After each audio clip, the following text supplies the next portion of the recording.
Okay, ma'am, let's start. Hi all.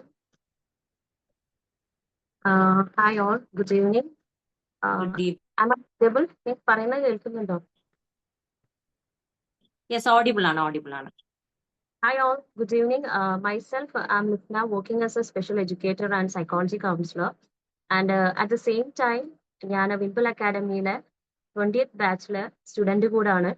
And നമ്മിൽ പലരും on going students ആണ്, ഒപ്പം തന്നെ കോഴ്സ് കംപ്ലീറ്റ് ചെയ്തവരുണ്ട് അല്ലേ? നമ്മൾക്ക് ഈ ഒരു ഓപ്പർച്യൂണിറ്റി ലഭിക്കുന്നത് കോഴ്സ് കംപ്ലീറ്റ് ചെയ്തവർക്കാണ് ഇങ്ങനെ ഒരു ഓപ്പർച്യൂണിറ്റി ലഭിക്കുന്നത്. ഓഫ് കോഴ്സ് നമ്മുടെ വിംപിൾ അക്കാഡമിയാണ് ഇങ്ങനെ ഒരു ഓപ്പർച്യൂണിറ്റി നൽകുന്നത്. ആൻഡ് നമ്മുടെ ഫൈസൽ സാറിനോടും വിംപിൾ അക്കാഡമിയോടും നമ്മൾ എത്ര നന്ദി പറഞ്ഞാലും ആക്ച്വലി മതിയാവില്ല. ബിക്കോസ് അത്രയും നമ്മൾ അവരോട് കടപ്പെട്ടിരിക്കുന്നുണ്ട്. ആൻഡ് യുനോ വൺ തിങ്, നമ്മുടെ ലൈഫിൽ നമ്മൾ ഭൂരിഭാഗം ആളുകളും എപ്പോഴും പൊരുതിക്കൊണ്ടിരിക്കുകയാണ്. ഭൂരിഭാഗം ആളുകൾ പൊരുതിക്കൊണ്ടിരിക്കുന്നുണ്ട്. ആരോടാ പൊരുതിക്കൊണ്ടിരിക്കുന്നത്? സ്വന്തം നിഴലിനോടല്ല അല്ലെ? ലൈക്ക് ഞാൻ ഒന്നിനും കൊള്ളില്ല, അല്ലെങ്കിൽ എന്നെ കൊണ്ട് ഒന്നിനും കഴിയില്ല, എനിക്ക് ഒന്നും ചെയ്യാൻ പറ്റില്ല, ഒരു കോൺഫിഡൻസ് ഇല്ലായ്മ.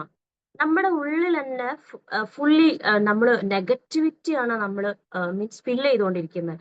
ആ നെഗറ്റിവിറ്റിയെ ഫില്ല് ചെയ്തുകൊണ്ട് നമ്മൾ അവിടെ ആക്ച്വലി പോസിറ്റിവിറ്റി ഫില്ല് ചെയ്യാൻ നമുക്ക് of course we need A trainer അല്ലെ? നമുക്കൊരു ട്രെയിനറെ വേണം. ആ ഒരു ട്രെയിനറുടെ ആ ഒരു സംസാരം അല്ലെങ്കിൽ അവരുടെ ഒരു മോട്ടിവേഷനിലൂടെ നമുക്ക് കിട്ടുന്ന ഒരു സ്പാർക്ക്, അതിലൂടെ നമ്മുടെ ലൈഫ് തന്നെ എന്താവും, സ്മൂത്ത് ആയിട്ട് പോകും. So I am going to call, അങ്ങനെ ഒരു ട്രെയിനറാണ് ഞാനിപ്പം കോൾ ചെയ്യാൻ പോകുന്നത്, ഇൻവൈറ്റ് ചെയ്യാൻ പോകുന്നത് നമ്മുടെ ഫസ്മിന മാമിനെ. ഫസ്മിന മാം എന്ന് പറയുന്നത് actually who is done MSW and ഒരു കൗൺസിലർ ആണ്, ഒപ്പം തന്നെ ഒരു office assistant also. So I am going to call Fasmina ma'am. Fasmina ma'am, are you there? Yes.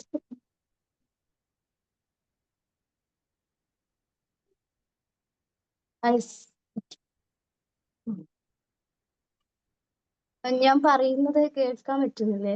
Audible അല്ലേ? ഓക്കെ. ആദ്യം തന്നെ ലിഫ്ന മാമിന് thank you ma'am. And good evening everyone. Lifna മാമിനെ പരിചയപ്പെടുത്തി കഴിഞ്ഞു, അപ്പോൾ ഞാൻ എൻ്റെ ആവശ്യമില്ലാന്ന് തോന്നുന്നു. എൻ്റെ പേര് ഫസ്മിന, ഞാൻ പ്രദേശം മലപ്പുറമാണ്. ആദ്യമായിട്ട് തന്നെ ഇങ്ങനെ ഒരു അവസരം തന്ന വിംപിൾ അക്കാദമിക്ക് ആത്മാർത്ഥമായി നന്ദി പറയാണ്. ഒപ്പം ഈ സമയത്തിന് കേൾക്കാൻ വന്ന നിങ്ങൾക്ക് എല്ലാവർക്കും നല്ലൊരു ഗ്രാറ്റിറ്റ്യൂഡ് അറിയിക്കുക. ഇന്നത്തെ വിഷയം എന്താണെന്ന് എല്ലാവർക്കും അറിയായിരിക്കൂലേ?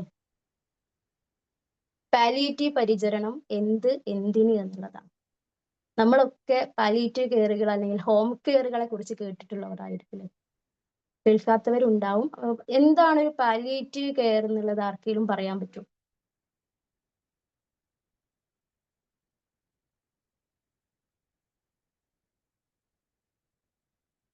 ഇനി ജീവിതത്തിൽ തിരിച്ചു വരാൻ സാധ്യതയില്ലാത്ത ആളുകളെ പോയിട്ട് സംരക്ഷിക്കുക എന്നുള്ളതാണ്. അവരുടെ വീട്ടിൽ പറഞ്ഞോളൂ. അവരുടെ വീട്ടിൽ പോയി തന്നെ പരിചരിക്കുകയും ഇത് ചെയ്യുക എന്നുള്ളതാണെന്നാണ് ഞാൻ കുറച്ച് മനസ്സിലാക്കിയിട്ടുള്ളത്. Okay, thank you sir. Sir പറഞ്ഞത് തന്നെയാണ്. ദീർഘകാലമായി രോഗങ്ങൾ അനുഭവിക്കുന്ന ആളുകളെ വീടുകളിൽ ചെന്ന് പരിചരണം നൽകുന്ന ഒരു ജനകീയ പ്രാദേശിക പരിചരണ സമ്പ്രദായമാണ് നമ്മുടെ പാലിയേറ്റീവ് കെയർ എന്ന് പറയുന്നത്. ചുരുക്കി പറഞ്ഞാൽ നമ്മളെ വീടുകളിൽ പോയിട്ട് രോഗം വന്ന് കിടപ്പിലായ മനുഷ്യരെ വീടുകളിൽ ചെന്ന് പരിചരിക്കുക എന്നുള്ളത്. നമ്മുടെ കേരളത്തിന് എന്താണ് 10-28 വർഷത്തെ ഒരു പാരമ്പര്യം ഉണ്ട് നമ്മളെ പാലിയേറ്റീവ് രംഗത്ത്. ആദ്യമായിട്ട് പാലിയേറ്റീവ് കെയർ യൂണിറ്റ് തുടങ്ങിയത് 1993 കോഴിക്കോട് മെഡിക്കൽ കോളേജിലാണ് ആദ്യമായിട്ട് യൂണിറ്റ് തുടങ്ങിയത്. ഇന്ന് കേരളത്തിലെ എല്ലാവിധ പ്രൈമറി ഹെൽത്ത് സെന്ററുകളിലും കമ്മ്യൂണിറ്റി ഹെൽത്ത് സെന്ററുകളിലും ജില്ലാ ജനറൽ ആശുപത്രികളിലും താലൂക്ക് ആശുപത്രിയിലും ഒക്കെ ഗവൺമെന്റ് തലത്തിൽ ആരോഗ്യ മേഖലയിൽ എന്താണ് പാലിയേറ്റീവ് കെയർ യൂണിറ്റുകൾ ഇന്ന് പ്രവർത്തിക്കുന്നുണ്ട് എന്നുള്ളതാണ്. ഇത്തരത്തിലൊരു 1500ഓളം യൂണിറ്റുകൾ ഇന്ന് നിലവിലുണ്ട്. അതുപോലെ തന്നെ സന്നദ്ധ സംഘടനകൾ നടത്തുന്ന 500-അധികം പാലിയേറ്റീവ് യൂണിറ്റുകളുണ്ട്. ഇതെല്ലാം കൂടി ചേർക്കുമ്പോൾ എന്താണ് 2000-ലധികം പാലിയേറ്റീവ് കെയർ യൂണിറ്റുകളാണ് നമ്മൾ കേരളത്തിൽ പ്രവർത്തിച്ചുകൊണ്ടിരിക്കുന്നത്. അതുപോലെ തന്നെ വീടുകളിൽ അവശത അനുഭവിക്കുന്ന രോഗം മൂലം പ്രയാസപ്പെട്ടു പോയ മനുഷ്യരുടെ ഇടയിലേക്ക് ഡോക്ടറും നഴ്സും വളണ്ടിയറും എല്ലാം ചേർന്ന് ഒരു ടീം 2000-ലധികം ഹോം കെയർ വാഹനങ്ങളിൽ ഇന്ന് നമ്മുടെ പഞ്ചായത്തുകളിലൂടെ വാർഡുകളിലൂടെ രാവിലെ മുതൽ വൈകുന്നേരം വരെ ആഴ്ചയിൽ എല്ലാ ദിവസവും ഓടിക്കൊണ്ടിരിക്കുന്നുണ്ട് എന്നുള്ളതാണല്ലേ. ഇതൊക്കെ ആർക്ക് വേണ്ടിയിട്ടാണ്? രോഗം വന്ന് ജീവിതത്തിൽ നനച്ചിരിക്കാത്ത നേരത്ത് രോഗം വന്ന് പ്രയാസപ്പെട്ട മനുഷ്യർക്ക് വേണ്ടിയിട്ടാണ്. നമ്മളാണ്, ആരോഗ്യമുള്ള നമ്മളാണ് അപ്പോൾ അതിനെക്കുറിച്ച് ആലോചിക്കേണ്ടത്. ഞാൻ ചോദിക്കട്ടെ, ഇന്നിപ്പോ ഈ സമയം ഒരു 7 മണി സമയം അല്ലെ, ഈ സമയം വരെ രാവിലെ എണീച്ചത് മുതൽ ഈ സമയം വരെ നമ്മുടെ ശരീരത്തിന് വേണ്ടി നമ്മൾ എത്ര സമയം ചെലവഴിച്ചു? ഇന്നെല്ലാവരും രാവിലെ ഭക്ഷണം കഴിച്ചില്ലേ? ചായ കുടിച്ചില്ലേ? അതുപോലെ തന്നെ നമുക്ക് ആവശ്യമുള്ള സ്ഥലത്തിലേക്കൊക്കെ നമ്മൾ പോയിട്ടില്ലേ? നമ്മൾ സ്വന്തം ടോയ്ലറ്റിലേക്ക് പോയിട്ടില്ലേ? ഇതിനൊക്കെ എത്ര സമയം ഇന്ന് നമ്മൾ ചെലവഴിച്ചിട്ടുണ്ട്? ആർക്കെങ്കിലും ഇങ്ങനെ കണക്ക് പറയാൻ പറ്റുമോ?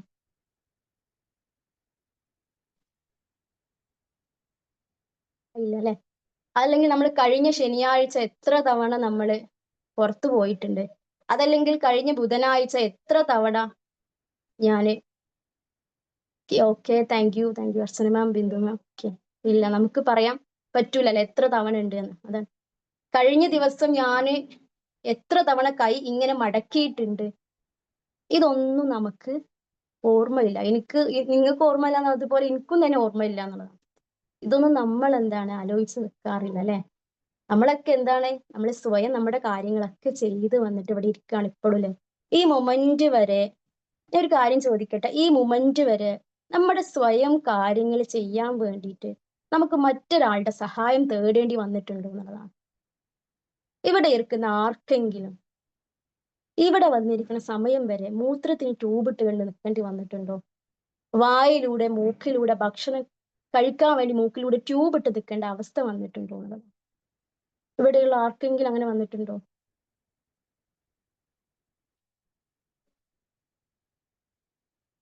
ഇല്ല അല്ലെ. വരാതിരിക്കട്ടെ. അപ്പൊ നമ്മൾ എന്താണ്, നമ്മൾക്കൊക്കെ എന്താണ് ആരോഗ്യമുണ്ട് എന്നുള്ളതാണ്. നമ്മൾക്ക് എന്താണ്, നമ്മുടെ ശരീരം നമ്മൾ ആരോഗ്യവാന്മാരായി ഇവിടെ നിൽക്കുന്നു എന്നതുകൊണ്ടാണ് അല്ലെ. നമ്മളൊക്കെ ഇത് സ്വയം ചെയ്യുന്നുണ്ട്. നമുക്കറിയാം അവനവൻ്റേത് എന്ന് മനുഷ്യൻ നിരന്തരം പറഞ്ഞുകൊണ്ടിരിക്കുന്ന ഭൂമിയിലെ ഒരു മനുഷ്യന് ഉടമസ്ഥാവകാശമുള്ള ഏക സാധനം എന്ന് പറഞ്ഞാൽ എന്താണ്? നമ്മുടെ ഈ ശരീരമാണ് എന്നുള്ളതാണ്. ഈ ശരീരം ഒന്ന് വീണു പോയാൽ, ഇതൊന്ന് കിടപ്പിലായി പോയാൽ എന്തായിരിക്കും ഒരു മനുഷ്യന്റെ അവസ്ഥ? എന്തൊക്കെയായിരിക്കും ഒരു മനുഷ്യന്റെ അവസ്ഥ ഇതൊന്ന് വീണു പോയാൽ?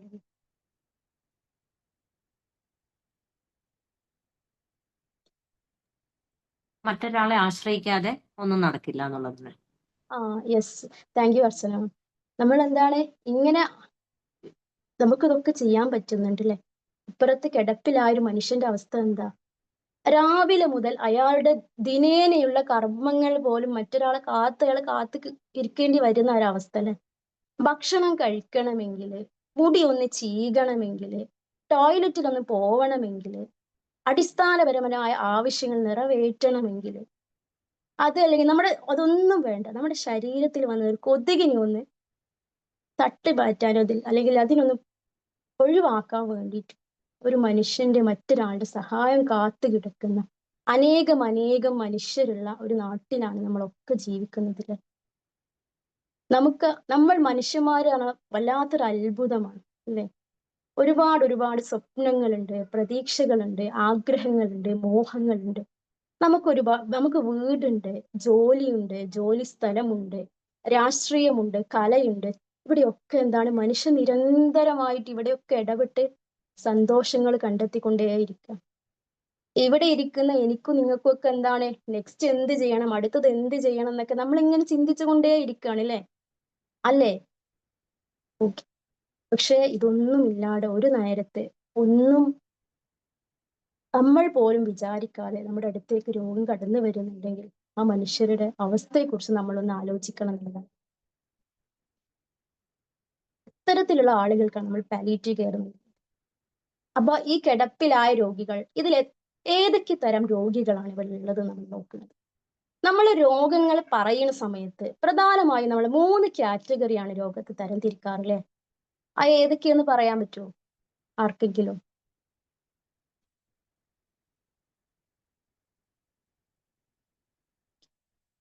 പറയും. എന്റെ സൗണ്ട് കുഴപ്പമൊന്നുമില്ലല്ലോ, ഓഡിബിൾ ഇല്ല അല്ലേ? ഇല്ല, ഓഡിയബിൾ ആണ്, ഓഡിയബിൾ ആ ആണ്. ഓക്കെ. ക്യാൻസർ, പിന്നെ ആ തളർന്നു കിടക്കുക, ആ പിന്നെ ഓക്കെ. ബോധമില്ലാതെ കിടക്കുക. അതെന്ത് രോഗമാണെന്ന് എനിക്ക് അറിയത്തില്ല. Thank you sir. നമുക്ക് 3 കാറ്റഗറി ആയിട്ട് രോഗങ്ങളെ തിരിക്കാം. ഒന്ന് ഹസ്യകാല രോഗങ്ങള്, മറ്റൊന്ന് ദീർഘകാല രോഗങ്ങള്, മറ്റൊന്ന് മാറാ രോഗങ്ങൾ എന്നുള്ളത്. ഇതില് ഹസ്യകാല രോഗങ്ങൾ എന്താണ്? അതില് നമുക്ക് സാധാരണ വരുന്ന പനിയാവാം, മഞ്ഞപ്പിത്തം, ടൈഫോയിഡ്, അല്ലെങ്കിൽ നമ്മുടെ എല്ല് പൊട്ടുക. ഇതൊക്കെ എന്താണ്, കുറച്ച് കാലത്തേക്ക് മാത്രമേ ഉള്ളൂ അല്ലെ. ഇത് കഴിഞ്ഞാല് ആ സമയത്ത് ചികിത്സ നൽകിയാൽ, ആ വ്യക്തിക്ക് പ്രോപ്പറായിട്ട് മരുന്ന് നൽകിയാൽ അയാൾക്ക് എന്താണ് ജീവിതത്തിലേക്ക് തിരിച്ചു വരാനുള്ള ഓപ്ഷൻ അവിടെ ഉണ്ട് എന്നുള്ളതാണ്. ഇതൊക്കെ നമുക്കൊക്കെ സാധാരണ സംഭവിക്കുന്നതാണ് അല്ലെ, നമ്മളെ വീടുകളിലൊക്കെ ഉണ്ടാവുന്നതാണ്. നമ്മൾ ആരെങ്കിലും നമ്മളെ ബന്ധത്തിൽ പെട്ടതോ അല്ലെങ്കിൽ പരിചയത്തിലുള്ള ആളുകളൊക്കെ ഇങ്ങനെ ഉണ്ടെന്നുണ്ടെങ്കിൽ നമ്മൾ സഹായിക്കുകയും ചെയ്യും അല്ലെ. രണ്ടാമതൊരു വിഭാഗമാണ് ദീർഘകാല രോഗങ്ങൾ എന്ന് പറയുന്നത്. ഈ ദീർഘകാല രോഗങ്ങളിലുള്ളത് ഏതൊക്കെയാണെന്ന് അറിയാം? ഇവിടെ ഈ ദീർഘകാല രോഗങ്ങളിൽ ഇവിടെ രോഗങ്ങൾ ചികിത്സിച്ച് മാറ്റാൻ കഴിയുന്നില്ല. പക്ഷെ അതെന്താ, നമുക്ക് നിയന്ത്രിച്ച് കൊണ്ടുപോകാൻ പറ്റും എന്നുള്ളതാണ്. ജീവിത ശൈലിയിൽ മാറ്റങ്ങൾ വരുത്തിക്കൊണ്ട് മരുന്നിന്റെ സഹായത്തോടെ നമുക്ക് എന്താണ് അവിടെ മാറ്റങ്ങൾ കൊണ്ടുവരാൻ പറ്റും. പക്ഷെ ശ്രദ്ധിക്കാതിരുന്നാൽ സ്ഥിതി വഷളാവുകയും ചെയ്യും എന്നുള്ളതാണ്. ഇത്തരത്തിലുള്ള രോഗങ്ങളാണ് നമുക്ക് പ്രഷർ, ഷുഗർ, കൊളസ്ട്രോൾ പോലുള്ളതൊക്കെ.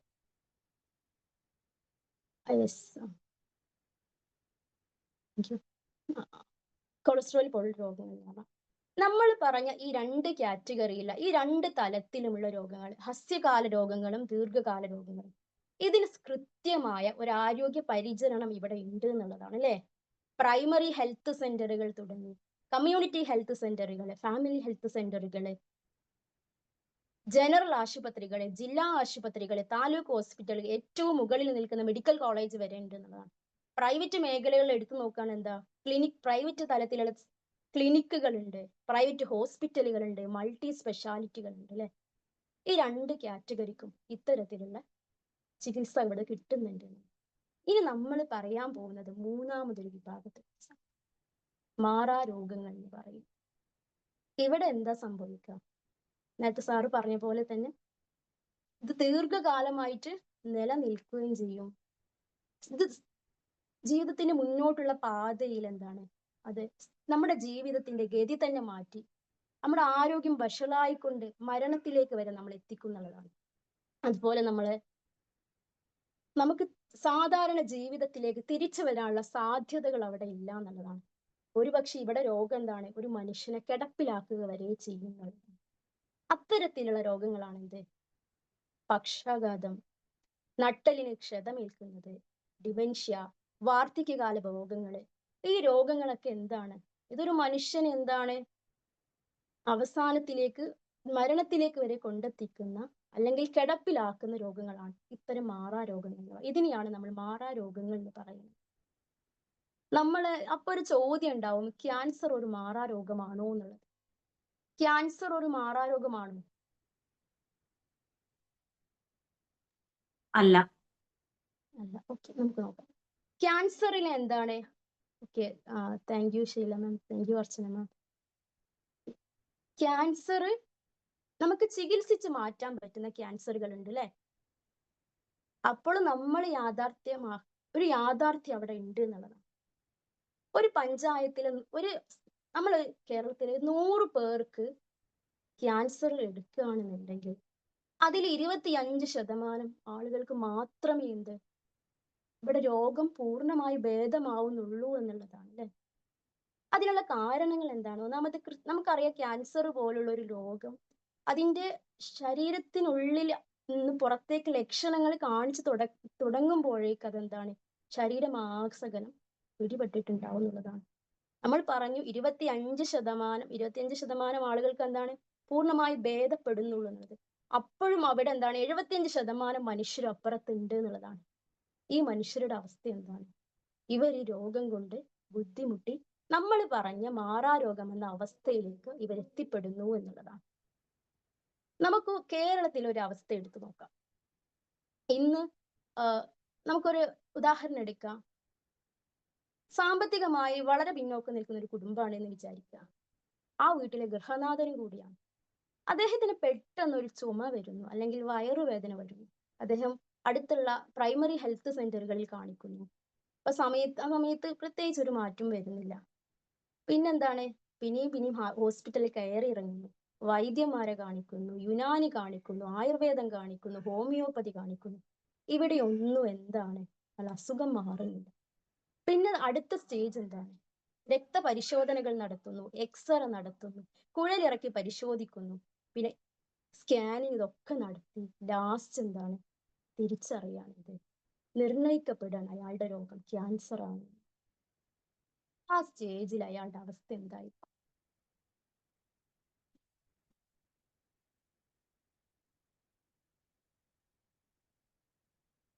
അവിടെ എന്താണ് അയാളുടെ ജീവിതത്തിന്റെ സകലമാന പ്രതീക്ഷകളും അവിടെ തകരാൻ തുടങ്ങുകയാണ് അല്ലെ. അവിടെ 2 തലത്തിലാവും പിന്നെ ജീവിതത്തെ നിൽക്കുക. ഒന്ന് അസുഖത്തിന് മുമ്പും മറ്റത് അസുഖത്തിന് ശേഷവും എന്നുള്ളതാണ്.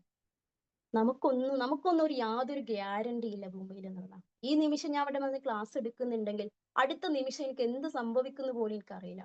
നാളെ ഞാൻ ഉറക്കം ഉണരുമോ എന്ന് പോലും എനിക്കറിയില്ല അല്ലെ. അത്രയേ ഉള്ളൂ മനുഷ്യന്റെ കാര്യം എന്ന് പറയാം.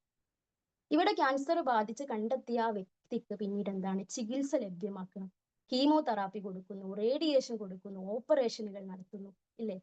ഇവിടെ ചിലപ്പോൾ ഇത് 3 വേണ്ട ആളുകൾ വരെ ഉണ്ടാവും എന്നുള്ളതാണ്. അപ്പൊ അവിടെ എന്താണ് ആ വ്യക്തി രോഗി എന്ന് പറയുന്നത് ശരിക്കും അതിന് പോലും നീതി ഉണ്ടോ എന്ന് അറിയില്ല അല്ലെ.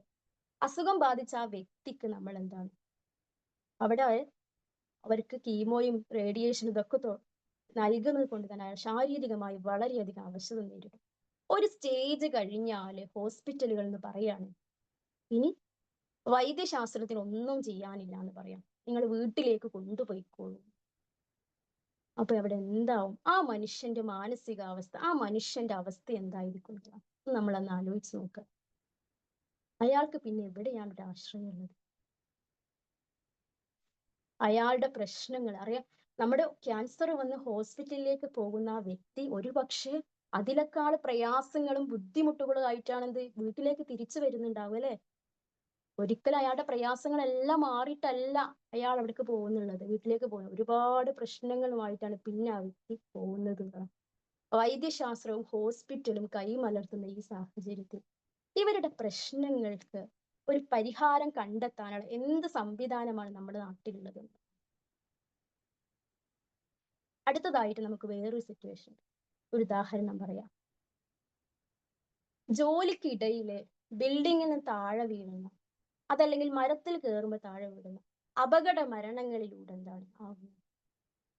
അപകടങ്ങളിലൂടെ ഉണ്ടാവുന്ന നട്ടലിന് ക്ഷതമേൽക്കുന്ന മനുഷ്യരെ കുറിച്ചാണ് ഞാൻ എൻ്റെ ഒരു അനുഭവം പറയാം. ഞാൻ പാലിയേറ്റീവ് ഹോം കെയറിന് പോയൊരു സമയത്ത് ആ വീട്ടില് ഒരു 24 വയസ്സുള്ളവർക്ക്, നമുക്കറിയാം 24 വയസ്സ് എന്ന് പറഞ്ഞാൽ യുവത്വത്തിന്റെ എല്ലാ ചുറുചുറുക്കുമുള്ള ഒരുപാട് ആഗ്രഹങ്ങളും സ്വപ്നങ്ങളും ഒക്കെ ഉള്ള ഒരു സ്റ്റേജ് ആണല്ലേ. ആ സ്റ്റേജിലാണ് അയാൾ നിൽക്കുന്നത്. അപ്പൊ ഒരു ദിവസം അദ്ദേഹം എന്താണ് അവരുടെ വീട്ടിലേക്ക് വരുന്ന അതിഥികൾക്ക് വേണ്ടിയിട്ട്, നമ്മളെ വീട്ടിലേക്ക് അതിഥികളൊക്കെ വരികയാണെങ്കിൽ നമ്മൾ സാധാരണ എന്തെങ്കിലും കൊടുക്കൂലേ. അങ്ങനെ അദ്ദേഹം മരത്തിൽ കയറുന്ന ആളാണ്. അങ്ങനെ അദ്ദേഹം തെങ്ങുമ കയറിയിട്ട് തേങ്ങ ഇടുകയാണ്. തേങ്ങ ഇടുന്നതിന്റെ ഇടയിൽ കരിക്ക് വെട്ടുന്നതിനിടയിൽ താഴോട്ട് വീണു നട്ടലിന് ക്ഷതം സംഭവിച്ചു. നമ്മൾ അവിടെ ആ വ്യക്തിക്ക് വീണ സമയത്ത്, ഒരാൾ വീണ സമയത്ത് നമ്മൾ എടുക്കേണ്ട ഒരു പൊസിഷൻ ഉണ്ട്. ആ ഒരു പൊസിഷൻ തെറ്റിപ്പോയി നമ്മുടെ സ്പൈനൽ കോഡിനെ അത് ബാധിക്കൂല, ഇഞ്ചുറി ഉണ്ടാവുന്നതാണ്. അപ്പൊ അദ്ദേഹത്തിന്റെ കാര്യത്തിൽ അതുകൂടി സംഭവിച്ചത് കൊണ്ട്, എടുത്ത പൊസിഷൻ പോലും തെറ്റിയത് കൊണ്ട് എന്താണ് അയാള് ജീവിതത്തിൽ വീൽ ചെയറിലേക്ക് അകപ്പെട്ടു, അല്ലെങ്കിൽ വീടിലേക്ക് തള്ളപ്പെട്ടു എന്നുള്ളതാണ്. നമുക്കറിയാം, നമ്മൾ ഈ സംസാരിച്ചു കൊണ്ടിരിക്കുന്ന ഈ നിമിഷം വരെ സുഷുമ്നാ നാഡി പൊട്ടിയതിനെ കൂട്ടി യോജിപ്പിക്കാനുള്ള ഒരു ചികിത്സയും നമ്മുടെ വൈദ്യശാസ്ത്രം ഇതുവരെ കണ്ടെത്തിയിട്ടില്ല. നമുക്കറിയാം. ഇത്തരം ഒരു അവസ്ഥയിൽ ആ രോഗിയുടെ ഭാവി എന്താണ് നമ്മൾ ആലോചിക്കുന്നത്. രോഗം വന്നാൽ ഒരിക്കലും നമ്മൾ വിചാരിക്കരുത് ആ വ്യക്തിയെ മാത്രമല്ല അത് ബാധിക്കുന്നത്, അവരെ ചുറ്റിപ്പറ്റി കിടക്കുന്ന വീട്ടിലെ അംഗങ്ങളെ, മറ്റുള്ളവർ, അവരുടെ സാമൂഹികമായ ചുറ്റുപാടുകളെ എല്ലാം അത് ബാധിക്കുന്നുണ്ട് എന്നുള്ളതാണ് അല്ലെ. ഞാൻ പറഞ്ഞ ഈ വീട്ടിലെ അവസ്ഥയിൽ എന്താണ്, ഒരു വീട്ടില് മകന് വീൽ ചെയറിൽ കിടക്കുകയാണ്, 24 വയസ്സുള്ള മകൻ. മറ്റൊരു റൂമിൽ എന്താണ് അവരുടെ വല്യമ്മ പ്രായാധിക്യം മൂലം അസുഖം ബാധിച്ച് അവിടെ മൂത്രത്തിനും പൈപ്പിനും ഒക്കെ ട്യൂബിട്ട് നിൽക്കും. ഈ വീട്ടിലേക്ക് കയറുന്ന ഒരു മനുഷ്യൻ എന്ന നിലയിൽ അവരുടെ മാനസികാവസ്ഥ, അവിടുത്തെ ആളുകളുടെ മാനസികാവസ്ഥയെ കുറിച്ച് നമ്മൾ മനസ്സിലാക്കുന്നുണ്ട്. മൂന്നാമതായിട്ടുള്ള ഒരു വിഭാഗമുണ്ട്, പ്രായം ചെന്ന് അടുത്ത ഉദാഹരണമാണ്, പ്രായം ചെന്ന് നമ്മളെ ഹോസ്പിറ്റലുകളിലേക്ക് കൊണ്ടുപോവുക. ഹോസ്പിറ്റലുകളിലേക്ക് കൊണ്ടുപോകുന്ന സമയത്ത് ഹോസ്പിറ്റലുകളിൽ നിന്ന് എന്താണ്, പ്രായം കൊണ്ടുള്ള ബുദ്ധിമുട്ടുകളാണ്, കേൾവി കുറവുണ്ട്, അതുപോലെ തന്നെ പേശിന്റെ ബലമൊക്കെ കുറഞ്ഞിട്ടുണ്ട്, കാഴ്ചശക്തി കുറഞ്ഞിട്ടുണ്ട്. ഡോക്ടർമാർ പറയും എന്താണ്, ഞങ്ങൾക്ക് ഇനി അധികമൊന്നും ചെയ്യാനില്ല, അങ്ങനെ എന്തെങ്കിലും ബുദ്ധിമുട്ടുണ്ടെങ്കിൽ വരേണ്ടി എന്ന് പറഞ്ഞിട്ട് അവരെ മടക്കി അയക്കൂലെ. അവരുടെ അവസ്ഥ എന്താണ്? ഇനി അഥവാ ജീവിതത്തിൽ ഒരിക്കലും നനച്ചിരിക്കാത്തൊരു നേരത്ത് പെട്ടെന്ന് വീണ് അവശരായി പക്ഷാഘാതം വന്ന് കിടക്കുന്ന മനുഷ്യരെ കുറിച്ച് അവരുടെ ഭാവി എന്താണ്? ഇവർക്കും ഇവിടൊക്കെ ജീവിക്കണ്ട അല്ലെ. ഇവരുടെ പ്രശ്നങ്ങൾ എന്താണ്? വൈദ്യശാസ്ത്രവും ഹോസ്പിറ്റലുകൾക്ക് ഒന്നും ചെയ്യാനില്ല എന്ന് പറഞ്ഞ് വീടുകളിൽ അയക്കുന്ന മനുഷ്യരെ കുറിച്ചാണ് നമ്മൾ പറഞ്ഞിട്ടുള്ളത്. ഈ വ്യക്തികൾക്ക് പിന്നെ ആരാണ് ഇവിടെ, ഇവരുടെ പ്രശ്നങ്ങൾ എന്താണ്, ഇവിടെ പ്രശ്നങ്ങൾ നേരിടുന്നത് എന്ത് സംവിധാനമാണ് ഇവിടെ ഉള്ളത്? ഇത്തരത്തിൽ ഒരുപാട് മനുഷ്യർ നമ്മുടെ പഞ്ചായത്തുകൾ, നമ്മുടെ വാർഡുകളിൽ, നമ്മുടെ അയൽപ്പക്കങ്ങളിൽ ഉണ്ട് എന്നുള്ളതാണ്. കേരളത്തിൽ നമുക്കറിയാം 35,000 മുതൽ 40,000 വരുന്ന ജനസംഖ്യയില് ഒരു 100 വീട്ടിലെങ്കിലും 100 ആളുകൾക്കെങ്കിലും ഇത്തരത്തിലുള്ള ബുദ്ധിമുട്ടുകളും പ്രയാസങ്ങളും അനുഭവിച്ച് ജീവിക്കുന്നവരുണ്ട് എന്നുള്ളതാണ് മറ്റൊരു കാര്യം. അപ്പൊ നമുക്ക് എന്താ, ഇവർക്ക് വേണ്ടിയും എന്തെങ്കിലുമൊക്കെ ചെയ്യണ്ടേ അല്ലെ. ഇവർക്ക് ഇത്തരം നമുക്ക് പറഞ്ഞു, ഇവർക്ക് ഒരുപാട് പ്രശ്നങ്ങളുണ്ട്, അത് പരിഹരിക്കപ്പെടണം എന്ന് പറഞ്ഞു. ആദ്യത്തെ 2 കാറ്റഗറിക്കാർ നമുക്ക് ഇവിടെ ഹോസ്പിറ്റലുകളുണ്ട്, ചികിത്സാ സംവിധാനങ്ങളൊക്കെ ഉണ്ട്. ഇവരുടെ കാര്യത്തിലേക്ക് വരുമ്പോൾ എന്താണ്, നമുക്ക് വീണ്ടും ഒരുപാട് കാര്യങ്ങൾ ചെയ്യാനുണ്ട്. ഇവരുടെ പരിഹാരം കണ്ടെത്തുന്നതിന് മുമ്പ് ആദ്യം നമ്മൾ മനസ്സിലാക്കേണ്ടത് ഇവരെന്തൊക്കെയാണ് പ്രശ്നങ്ങൾ നേരിടുന്നത് എന്നതാണ് അല്ലെ. എന്തൊക്കെ പ്രശ്നങ്ങളാണ് ഈ കിടപ്പിലായ മനുഷ്യർ നേരിടുന്നത്? ആർക്കെങ്കിലും പറയാൻ പറ്റുമോ?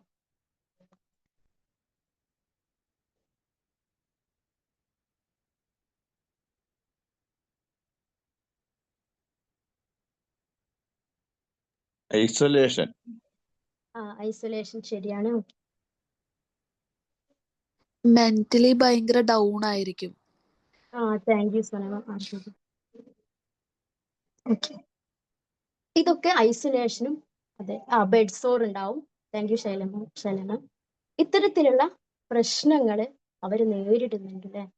നമുക്കിത് പ്രധാനമായൊരു 4 കാറ്റഗറി ആയി മാറ്റാം. ഒന്നാമത്തത് ശാരീരിക ബുദ്ധിമുട്ടുകൾ, മാനസിക പ്രയാസങ്ങൾ, സാമൂഹിക ബുദ്ധിമുട്ടുകൾ, സാമ്പത്തിക ബുദ്ധിമുട്ടുകൾ, ആത്മീയപരമായ പ്രശ്നങ്ങൾ. ഇതിൽ ഒന്നാമത് നമ്മൾ എപ്പോഴും പറയുന്നത് എന്താണ്, ശാരീരിക ബുദ്ധിമുട്ടുകൾ തന്നെയാണ് അല്ലെ. രോഗം വന്നു കഴിഞ്ഞു, നമുക്കൊക്കെ അറിയാം, ഒരു പനി വന്ന സമയത്ത് നമുക്കൊക്കെ എന്തൊരു 2 ദിവസം പോലും നമുക്കൊന്ന് വീടുകളിൽ ചടഞ്ഞു കൂടിക്കുമ്പോൾ അവസ്ഥ നമുക്ക് എല്ലാവർക്കും അറിയുന്നതല്ലേ. കൊറോണ സമയത്ത് ലോക്ക്ഡൌണിൽ 2 വർഷക്കാലം തന്നെ നിന്ന സമയത്ത് എത്ര മനുഷ്യരാണ് ബുദ്ധിമുട്ടിയത് അല്ലെ. അത്ര മനുഷ്യരാണ് കഷ്ടപ്പെട്ടതല്ലേ. അപ്പൊ നമുക്കതാണ്, ഇതൊക്കെ ഒരു പീരീഡിൽ മാത്രമേ ഉള്ളൂ. ഈ മനുഷ്യരുടെ കാര്യം എന്താണ്, കാലാകാലങ്ങളിൽ 4 ചുമരുകൾക്കിടയിൽ ചുമരിനോട് ചേർത്ത കട്ടിലില് അട്ടവും നോക്കി പുറത്തെ കാഴ്ചകളും കണ്ട് ഈ ലോകത്തെ ഇങ്ങനെ നോക്കിയിരിക്കേണ്ടി വരുന്ന ഒരു അവസ്ഥയാണല്ലോ. സ്വന്തം ശരീരത്തിന് മേൽ യാതൊരു നിയന്ത്രണാധികാരവും ഇല്ലാത്ത ഒരുപാട് മനുഷ്യർ. അപ്പൊ ഇവരനുഭവിക്കുന്ന ശാരീരിക പ്രയാസങ്ങൾ എന്തൊക്കെയാണ്? ഒന്നാമതായിട്ട് ഇവർ പറഞ്ഞ പോലെ നമുക്ക് വേദനകൾ, ഒരുപാട് വേദനകൾ അനുഭവിക്കുന്നുണ്ട്. അതുപോലെ തന്നെ എന്താണ്, ബെഡ് സോർ, കട്ടിലിങ്ങനെ കിടന്നിട്ടുള്ള മുറിവ് വരുന്നുണ്ട്. അതുപോലെ എന്താണ്, വിശപ്പില്ലായ്മ വരും, ഉറക്കക്കുറവുണ്ടാവും, ക്ഷീണം അനുഭവപ്പെടും. ഇത്തരത്തിലുള്ള ശാരീരിക ബുദ്ധിമുട്ടുകളൊക്കെ ഇവർ നേരിടേണ്ടി വരികയാണല്ലേ. ഓരോ ദിവസവും ഇവരിങ്ങനെ അനുഭവിച്ചു കൊണ്ടേയിരിക്കുക എന്നുള്ളതാണ്. രണ്ടാമതായിട്ടുള്ള പ്രശ്നമാണ്, പ്രയാസമാണെന്നത് സാമ്പത്തിക പ്രശ്നങ്ങൾ എന്ന് പറയുന്നത്. നമുക്കറിയാം, നമ്മളൊരു വീട്ടിലെ കുടുംബനാഥനെയാണ് ഇത് ബാധിക്കുന്നത് എങ്കിൽ ആ വീട്ടിലെ സാമ്പത്തിക സ്ഥിതിയെ പറ്റി ഒന്ന് ആലോചിച്ച് നോക്കുക. ആ വീട്ടില് പ്രധാനമായിട്ടും ഇൻകം കൊണ്ടുവരുന്ന ആളെയാണ് ഇത് ബാധിക്കുന്നത് എങ്കിൽ അവരുടെ അവസ്ഥ എന്താണ്? അവർക്ക് ചികിത്സക്കുള്ള മരുന്നിനുള്ള പൈസ ആര് കൊടുക്കും? ആശുപത്രിയിൽ എങ്ങനെ പോകും? അതൊക്കെ പോട്ടെ, ദിനേനയുള്ള ആ മനുഷ്യന്റെ നിത്യജീവിതത്തിലെ കാര്യങ്ങൾ ചെയ്യാൻ വേണ്ട സാധനങ്ങൾക്ക് ഇവിടെ എന്ത് ചെയ്യണം? അങ്ങനെ സാമ്പത്തികമായ ബുദ്ധിമുട്ടുകൾ ആ വ്യക്തി നേരിടുന്നുണ്ട് എന്നുള്ളതാണ് അല്ലേ, ചികിത്സക്കും മറ്റുമായിട്ട്. എനിക്ക് ഓർമ്മയുണ്ട്, നമ്മള് ഒരിക്കൽ പാലിയേറ്റീവിന്റെ ഹോം കെയറിന് പോയ സമയത്ത് നമ്മളൊക്കെ ഒരു കൺസെപ്റ്റ് വെച്ചിട്ട് 2 നില വീടാണ് അവരുടേത്. അപ്പോൾ അത് നമ്മൾ സ്വാഭാവികമായിട്ടും പറയും അതൊരു അത്യാവശ്യം ഹൈ എക്കണോമിക് സ്റ്റാറ്റസ് ഉള്ള ആളുകളാണെന്നാണ് വിചാരിക്കുന്നത്. അപ്പോൾ അവര് പറയുന്നത് എന്താന്ന് വെച്ചാല്, അസുഖം വന്നത് മൂലം അവരുടെ അവസ്ഥകളാണ്. അവര് പറഞ്ഞത് എന്താണ്, എല്ലാവരുടെയും വിചാരം നമുക്ക് നല്ല എക്കണോമിക് സ്റ്റേബിൾ ആണ്, പക്ഷെ നമുക്കേ അറിയൂ നമ്മുടെ അവസ്ഥ എന്താണ് എന്നുള്ളത്. അസുഖം വന്നതിന് ശേഷം ഈ വ്യക്തിക്ക് വേണ്ടിയിട്ട് സകലമാന അവരുടെ ആസ്തികളും വിറ്റ് അവരെ ചികിത്സിക്കാം. അപ്പൊ അവർക്ക് എന്തൊക്കെ സാമ്പത്തിക ബുദ്ധിമുട്ടുകൾ ഉണ്ടാവും നമ്മൾ ഓർക്കുക. മൂന്നാമതായിട്ട് സാമൂഹികമായിട്ട് പ്രശ്നങ്ങൾ. സാമൂഹികമായ പ്രശ്നങ്ങൾ വരുന്നത് എന്തൊക്കെയാണെന്ന് വെച്ചാൽ, നമ്മളൊക്കെ എന്താണ്, നമുക്ക് കൂട്ടായ്മകളുണ്ട്, സൗഹൃദ ബന്ധങ്ങളുണ്ട്, ജോലി സ്ഥലങ്ങളുണ്ട്, ആഘോഷങ്ങളുണ്ട്. ഈ മനുഷ്യരൊക്കെ രോഗം വന്ന് പെട്ടാല് ഇവിടേക്ക് എവിടെയെങ്കിലും അവർക്ക് പോകാനുള്ള സാധ്യതകൾ എത്രത്തോളം ഉണ്ട് എന്നുള്ളതാണ് സാമൂഹികമായിട്ടും. അതുകൊണ്ട് തന്നെ അവർ നന്നായിട്ട് ഇത്തരത്തിലുള്ള രോഗികള് ബുദ്ധിമുട്ടുകൾ അനുഭവിക്കുന്നുണ്ട് എന്നുള്ളത്. ഇത് അവരുടെ വീട്ടിലെ അവസ്ഥ വരെ മാറ്റും എന്നുള്ളതാണ്. ഒരിക്കൽ ഹോം കെയറിന് പോയ സമയത്ത് ഒരു വീട്ടില് അവിടുത്തെ ഉപ്പ ക്യാൻസർ ബാധിച്ച് കിടക്കുകയാണ്. 50-45 ഇടയിലുള്ള പ്രായമുള്ള വ്യക്തി. അദ്ദേഹത്തിന് അവർക്ക് മൂക്കിലൂടെ പൈപ്പ് ഇട്ടിട്ടുണ്ട്, അതുപോലെ തന്നെ കത്തീറ്ററും മൂത്രത്തിന് ട്യൂബ് ഇട്ടിട്ടുണ്ട്. അവര് പരിചരിക്കുന്നത് അവരുടെ ഭാര്യ പരിചരിച്ചുകൊണ്ടിരിക്കുക. നമ്മൾ വീട്ടിലെത്തുന്ന സമയങ്ങളിൽ നമുക്ക് എന്തായാലും വീട്ടിലെത്തുമ്പം കുടിക്കാൻ വെള്ളമോ അങ്ങനെ എന്തെങ്കിലുമൊക്കെ തരുമല്ലോ. അപ്പോൾ നമുക്ക് ചായയും കൊണ്ട് വന്നത് ഒരു 4ാം ക്ലാസ്സുകാരി പെൺകുട്ടിയാണ്. അപ്പൊ ഞങ്ങളെ കൂടെ അന്നുണ്ടായിരുന്നു സാറ്, എൻ്റെ അധ്യാപകനായിരുന്നു. സാറ് ചോദിച്ച കാര്യം എന്താ വെച്ചാൽ, ഈ കുട്ടി നിങ്ങൾ കുടിച്ച ഈ ചായ ആരാണ് ഉണ്ടാക്കിയത് നിങ്ങൾക്ക് അറിയുമോന്നാ ചോദിച്ചത്. ഞങ്ങൾ സ്വാഭാവികമായിട്ട് വിചാരിക്കുക എന്താണ്, ഉമ്മ ഉണ്ടാക്കി കൊടുത്തയക്കാം, അത് ആ കുട്ടി ഉണ്ടാക്കിയതായിരുന്നു. പിന്നീട് ആ കുട്ടി പോയത് എന്താ, അടുപ്പിലുള്ള ചോറ് ഊറ്റാൻ വേണ്ടിയിട്ട്. ഇതൊരു അതിശയോക്തിക്ക് വേണ്ടി പറയുന്നതല്ല, ഇത് ഇവിടുത്തെ അവസ്ഥകളാണെന്നുള്ളത്. അപ്പോ ആ കുട്ടിനെ ഒരു പക്ഷെ വീട്ടിലെ കുടുംബനാഥനെയാണ് അത് ബാധിച്ചിട്ടുള്ള അസുഖം, പക്ഷെ ഈ കുട്ടിക്ക് വരെ അത് ബാധിക്കുന്നില്ലേ. അപ്പൊ ആ കുടുംബത്തെ മൊത്തം അവരുടെ സ്മൂത്ത് ആയിട്ടുള്ള ആ പോക്കിനെ അത് ബാധിക്കുന്നു എന്നുള്ളത്. അങ്ങനെ സാമൂഹികമായിട്ടും പ്രശ്നങ്ങൾ നേരിടുന്നുണ്ട്. അടുത്തതായിട്ട് ആത്മീയത്തിൽ എന്തൊക്കെ പ്രശ്നങ്ങൾ അവരാർക്കും പറയാൻ പറ്റും? ആത്മീയപരമായിട്ട് കിടപ്പിലായ രോഗി അനുഭവിക്കുന്ന പ്രശ്നങ്ങൾ എന്തൊക്കെയാവുന്നു ആർക്കെങ്കിലും പറയാൻ പറ്റും? നിരാശ വരും, ആത്മഹത്യ ചിന്തയോ അല്ലെ മരിക്കണം എന്നുള്ള ചിന്ത, അങ്ങനെയൊക്കെ. അതൊക്കെ അല്ലേ? ശരിയാണ്. Thank you Gussamma. നമ്മളെ ഇവിടെ പറയും ആത്മീയ കാര്യങ്ങളിൽ എന്തുകൊണ്ട് എനിക്കിത് വന്നു എന്നുള്ളത് അല്ലെ, സ്വയം ഒരു കുറ്റപ്പെടുത്തൽ നമ്മൾ നടത്തും. മരണശേഷം ഇനി എന്ത്? നമ്മളൊക്കെ ചിലപ്പം വെറുതെയെങ്കിലും പറയല്ലേ, പഠിച്ചവൻ എന്തിനാ എനിക്കിത് തന്നത് നമ്മൾ പറയില്ലേ, വെറുതെയെങ്കിലും. അവരെന്താണ് തെറ്റ് ശരി എന്നുള്ള, എന്ത് പാപം ചെയ്തിട്ടാണ് എന്റിലേക്ക് ഈ അസുഖം വന്നത് എന്നുള്ള ഒരു പ്രശ്നവുമായിട്ട് അവിടെ നിൽക്കുന്നുണ്ട് ആളുകൾ. ഇത്തരത്തിലുള്ള പ്രശ്നങ്ങൾ, അതുപോലെ തന്നെ മാനസികമായ ബുദ്ധിമുട്ട് അനുഭവിക്കുന്നത്. അസുഖം വന്നു കഴിഞ്ഞാൽ കിടപ്പിലാവുന്ന സ്വാഭാവികമായിട്ട് നമുക്കൊക്കെ വളരെ പിരിമുറുക്കം ഉണ്ടാവില്ലേ. ആ അസുഖത്തെ കുറിച്ചുള്ള ചിന്തകള്, അത് മൂലമുണ്ടാകുന്ന നിരാശകള്, ഉത്കണ്ഠകള്, വീട്ടുകാരെ കുറിച്ചുള്ള ചിന്തകള്, ഇനി എന്ത് എന്ന ആകുലത, ഇത്തരത്തിലൊക്കെ പ്രശ്നങ്ങളുണ്ട്. അപ്പൊ നമ്മൾ ഏതൊക്കെ പ്രശ്നങ്ങൾ ഇപ്പൊ പറഞ്ഞത്? ശാരീരികമായ പ്രശ്നങ്ങളുണ്ട്, മാനസികമായ പ്രശ്നങ്ങളുണ്ട്, സാമൂഹികമായ പ്രശ്നങ്ങളുണ്ട്, സാമ്പത്തികമായ പ്രശ്നങ്ങളുണ്ട്, അതുപോലെ ആത്മീയമായ പ്രശ്നങ്ങളുണ്ട്. ഇനി അടുത്തത് നമ്മൾ എങ്ങനെ ഈ പ്രശ്നങ്ങളെ പരിഹരിക്കുന്നതാണ്. ഈ പ്രശ്നങ്ങളൊക്കെ പരസ്പരം ബന്ധപ്പെട്ട് കിടക്കുന്നതാണ്. നമ്മളൊന്നും ചിന്തിക്കുന്നതിനും അപ്പുറം, എത്രയോ അപ്പുറമാണ് ഈ മനുഷ്യർ അനുഭവിക്കുന്ന പ്രശ്നങ്ങൾ എന്നുള്ളതാണ് അല്ലെ. ഇവിടെ നമ്മളൊരു ശാരീരിക ബുദ്ധിമുട്ട് എടുക്കുക.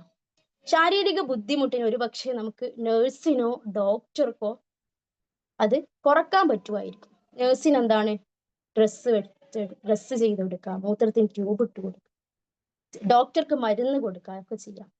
അപ്പോഴവിടെ ഒരു പ്രശ്നമല്ലേ? എന്ത് പ്രശ്നം അപ്പൊ ഇവിടെ ഉണ്ടാവുക? ഈ പറയുന്ന മനുഷ്യരൊക്കെ കിടപ്പിലാണ്, അവശരാണ് എന്നുള്ളതാണ്. ഈ മനുഷ്യർ എങ്ങനെ ആശുപത്രികളിലേക്ക് പോകും?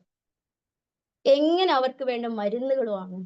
എങ്ങനെ അവർ ചികിത്സ നടത്തും? കാരണം അവർ കിടപ്പിലാണല്ലോ. അപ്പൊ അവിടെ എന്താണ്? അവർക്ക് അപ്പം മാനസികമായ പ്രയാസങ്ങൾ ഉണ്ടാവും അല്ലെ. അടിസ്ഥാന ആവശ്യങ്ങൾ പോലും നിറവേറ്റാൻ പറ്റുന്നില്ലെങ്കിൽ പട്ടിണി, ദാരിദ്ര്യം ഒക്കെ ഉണ്ടാവും, മാനസികമായ പ്രയാസങ്ങളൊക്കെ ഉണ്ടാവും, സാമ്പത്തിക ബുദ്ധിമുട്ടുകൾ ഉണ്ടാവും. ഈ സമയത്ത് ഡോക്ടറും നഴ്സും വിചാരിക്കുകയാണ് സേവനം ചെയ്തു എടുക്കാന്നുള്ളത്. അവർ സേവനമായിട്ട് ചെയ്തു കൊടുക്കാന്ന് വിചാരിച്ചാൽ പോലും 20% പ്രശ്നം മാത്രമേ അവിടെ പരിഹരിക്കപ്പെടുന്നുള്ളൂ എന്നുള്ളതാണ് അല്ലെ. 20% മാത്രമേ ശാരീരിക ബുദ്ധിമുട്ടുകൾക്ക് അവിടെ ഉള്ളൂ അല്ലെ. ബാക്കി വരുന്ന 80% പ്രശ്നങ്ങൾ അവിടെ കിടക്കുകയാണ്. അത് ഏതൊക്കെ കിടക്കുന്നത്, ഏതൊക്കെ മേഖലയിലാണ് പറയുന്നത്?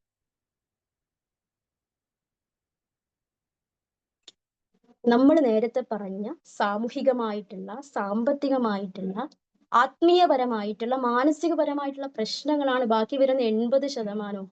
ചികിത്സക്കും മരുന്നിനുമുള്ളത് വെറും 20% മാത്രമാണ് അവിടെ ഉള്ളത് എന്നുള്ളത്. ഈ ഘട്ടത്തില് ഇവരാരാണ് സഹായിക്കുന്നത്? അടുത്ത ചോദ്യം. ഈ 80% അവിടെ കിടക്കുന്നുണ്ടല്ലേ, അത് നികത്താൻ ആർക്കാ പറ്റും? അവിടെയാണ് നമ്മൾ പാലിയേറ്റീവ് എന്തുകൊണ്ട് പ്രാധാന്യം. ഇവിടെ എന്താണ് നമ്മളെ പോലുള്ള ഇവിടെ സഹായിക്കേണ്ട സമൂഹമാണ് എന്നുള്ളതാണ്. ആരൊക്കെയാണ് സമൂഹത്തിൽ ഉൾപ്പെടുന്നത്?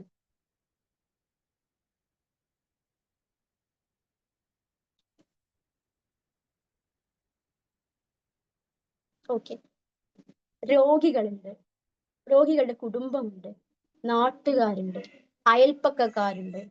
ചുരുക്കി പറയാൻ ഞാനും നിങ്ങളും അടങ്ങുന്ന എല്ലാവരും ചേർന്നതാണ് സമൂഹം എന്ന് പറയുന്നത്. അപ്പൊ നമ്മുടെയൊക്കെ ഉത്തരവാദിത്തമാണ് ഇവരെ സഹായിക്കുക എന്നുള്ളത്. ആരോഗ്യമുള്ളിടത്തോളം കാലം, അടിവരയിട്ട് പറയുന്നു, ആരോഗ്യമുള്ളിടത്തോളം കാലം നമ്മുടെ എല്ലാം ഉത്തരവാദിത്തമാണ് ഈ കിടപ്പിലായ മനുഷ്യരെ, അവശരായ മനുഷ്യരെ നമ്മളോട് ചേർത്ത് വെക്കുക, അവർക്ക് വേണ്ടിയിട്ട് സാന്ത്വനമായി നിൽക്കുക എന്നത്. ഇവിടെയാണ് നമ്മൾ പറയുന്നത് പാലിയേറ്റീവ് കെയർ എന്നാല് മാനസികമായിട്ടും, ശാരീരികമായിട്ടും, സാമൂഹികപരമായിട്ടും, ആത്മീയപരമായിട്ടും ഇത്തരത്തിലെല്ലാമുള്ള പ്രശ്നങ്ങൾ അനുഭവിക്കുന്ന മനുഷ്യര് വീടുകളിൽ ചെന്ന് അവർക്ക് പരിചരണം നൽകുന്ന സമ്പ്രദായമാണ് പറയുന്നത്. അപ്പൊ എന്താണ് പാലിയേറ്റീവ് കെയർ എന്നും അല്ലെ, ഏതൊക്കെ തരത്തിലുള്ള രോഗികളാണ് അതിലുള്ളതെന്ന് മനസ്സിലായി. ഞാൻ പറയുന്നത് മനസ്സിലാവുന്നുണ്ടോ? യെസ്, മനസ്സിലാവുന്നുണ്ട്. ഓക്കെ, ഇനി നമുക്ക് എങ്ങനെയാണ് ഒരു പാലിയേറ്റീവ് കെയർ ഇവിടെ നടന്നു പോകുന്നത് എന്ന് നോക്കാം. Thank you. നമുക്കറിയാം, നമ്മൾ പറഞ്ഞു, നമുക്ക് ഈ നാട്ടുകാരും എല്ലാവരും ചേർന്നിട്ടാണ് ഈ പ്രവർത്തനങ്ങളൊക്കെ മുന്നോട്ട് കൊണ്ടുപോകേണ്ടതെന്ന് പറഞ്ഞു അല്ലെ. അപ്പോഴും നമ്മൾ മനസ്സിലാക്കേണ്ട ഒരു കാര്യം, ശാരീരിക ബുദ്ധിമുട്ടുകൾക്ക് ഈ നാട്ടുകാർക്ക് കാര്യമായിട്ട് എന്തെങ്കിലും ചെയ്യാൻ പറ്റൂ? അവിടെ റോൾ ഉള്ളത് എന്താണ്? ആർക്കാണ് അവിടെ റോൾ ഉള്ളത്? ഡോക്ടർക്കും നഴ്സിനുമാണ് അല്ലെ. നഴ്സിന് എന്ത് ചെയ്യാം?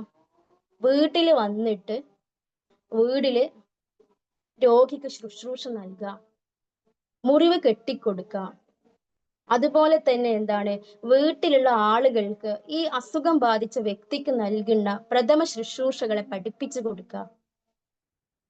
കത്തീറ്റർ മാറ്റാൻ സഹായിക്കും, മൂത്ര ട്യൂബ് മാറ്റാൻ സഹായിക്കും. ഇതൊക്കെ എന്താണ് ഒരു നഴ്സിന് ചെയ്യാൻ പറ്റും. ഒരു ഡോക്ടറുടെ അടുത്തേക്ക് വരികയാണെങ്കിൽ എന്താ, ഡോക്ടർക്ക് എന്ത് ചെയ്യാൻ പറ്റും? മരുന്ന് നൽകാം, അല്ലെ, ചികിത്സ ഒക്കെ നൽകാവുന്നതാണ്. ഇവിടെ ഡോക്ടർ, നമുക്കറിയാം പാലിയേറ്റീവിന് കൃത്യമായിട്ടുള്ള ശാസ്ത്രീയമായിട്ടുള്ള ചിട്ടയായിട്ടുള്ള ഒരു പരിചരണ രീതിയുണ്ട്. അപ്പോ അവിടെ എന്താ, ഡോക്ടറും നേഴ്സും നമ്മൾ പറഞ്ഞു അല്ലെ, ശാരീരിക ബുദ്ധിമുട്ടുകൾക്ക് വേണ്ടിയിട്ട് ഡോക്ടറും നേഴ്സിനും എന്താണ് അവിടെ വർക്ക് ചെയ്യാൻ പറ്റും, പ്രവർത്തിക്കാൻ പറ്റും എന്ന് പറഞ്ഞു. അപ്പോഴും ഒരു പ്രശ്നം അവിടെ കിടക്കുന്നുണ്ട്. നമ്മൾ നേരത്തെ പറഞ്ഞ പോലെ എന്താണ്, ഈ മനുഷ്യരൊക്കെയും കിടപ്പിലാണ്, അവശത അനുഭവിക്കുന്നവരാണ്, അവർക്ക് ഹോസ്പിറ്റലുകൾക്ക് പോകാൻ ബുദ്ധിമുട്ടുണ്ട് എന്നുള്ളത് അല്ലെ. ഈ സമയത്ത് അവർക്ക് എന്താണ്, അവിടെയുള്ള ഏക ഓപ്ഷൻ എന്ന് പറയുന്നത് എന്താണ്, ഈ നേഴ്സും ഡോക്ടറും വളണ്ടിയറും ഡ്രൈവറും ഒക്കെ അടങ്ങുന്ന ഒരു ടീം വീടുകളിൽ ചെന്ന് വീടാന്തരം അസുഖം ബാധിച്ച വ്യക്തിക്ക് പരിചരണം നൽകുക എന്നുള്ളത് മാത്രമാണ്. ഇവിടെയാണ് ഒരു പാലിയേറ്റീവ് പ്രാധാന്യം. ഇതിനെയാണ് നമ്മൾ ഹോം കെയർ സിസ്റ്റം എന്ന് പറയും, ഹോം കെയറുകൾ എന്ന് പറയും. നമുക്കറിയാം നമ്മുടെ പഞ്ചായത്തുകളിലൊക്കെ ദിനം പ്രതി ഈ ഹോം കെയർ വാഹനങ്ങൾ ഇങ്ങനെ പോയിക്കൊണ്ടിരിക്കുന്നുണ്ട്. ഞാനിപ്പോ ഇവിടെ ഇതിങ്ങനെ പറഞ്ഞാലും അതിന്റെ തീവ്രത നമുക്ക് മനസ്സിലാവണമെങ്കിൽ ഒരിക്കലെങ്കിലും നമ്മൾ ഹോം കെയറുകളിൽ പോകണം. ഒരു ദിവസം തന്നെ ഒരുപാട് അവശതനിക്കുന്ന മനുഷ്യരെ നമുക്ക് കാണാൻ പറ്റുന്നു. രോഗം വന്നു കഴിഞ്ഞാൽ അയാളുടെ ജീവിതത്തിൽ ഉണ്ടാവുന്ന സകലമായ സന്തോഷങ്ങളും എങ്ങനെയൊക്കെ അയാളെ ബാധിക്കും, സങ്കടങ്ങളെ ബാധിക്കും, ഈ ഹോം കെയറുകളിൽ പോയാൽ മനസ്സിലാവുന്നതാണ്. അപ്പൊ അതാണ് നമ്മൾ ഹോം കെയർ സിസ്റ്റം നമ്മൾ പാലിയേറ്റീവിൽ പറയുന്നത്. നമ്മൾ എന്താണ് പാലിയേറ്റീവ് എന്ന് പറഞ്ഞു, ഏതൊക്കെ രോഗങ്ങളാണ് പറഞ്ഞു, ഈ രോഗികൾക്കുള്ള പ്രയാസങ്ങൾ എന്തൊക്കെയാന്ന് പറഞ്ഞു, ഇതിൽ സമൂഹത്തിനുള്ള നമ്മൾ ഓരോരുത്തർക്കുള്ള റോൾ എന്താന്ന് പറഞ്ഞു അല്ലെ, ഹോം കെയർ എന്താന്ന് പറഞ്ഞു. ഇത്രയും മനസ്സിലായോ?